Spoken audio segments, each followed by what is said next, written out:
Voch, got a question for you there.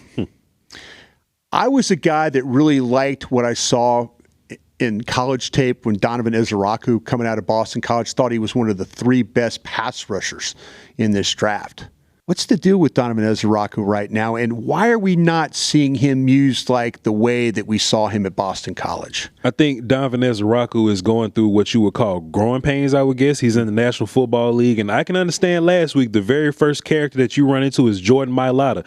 That's tough. I understand that, but you are a second-round pick, and your black belt is in pass rushing, so I did kind of want more from him right now. Currently, your sack leaders are Kenny Clark and Marshawn Nealon and James Houston. You wouldn't expect that.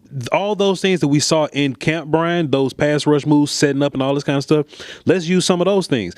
Some people have theorized that maybe that they've told Donovan Ezeiruaku to tone it down a little bit, but when Russell Wilson throwing the football for 500 yards against you, ain't nobody telling Donovan Ezeiruaku to tone down anything. One thing I would love for Flus to do, and maybe this is something that they're saving for the playoffs or big games, maybe it happens in Green Bay or something like that, but putting Donovan Ezeiruaku at some linebacker off the ball, rushing him in A-gap or B-gap while you have other pass rushers wrestling the edges, Bryan, I think that'll help the Cowboys in the long run. I'll tell you what, man, I thought the learning curve was going to be really small for this guy. It looks pretty steep.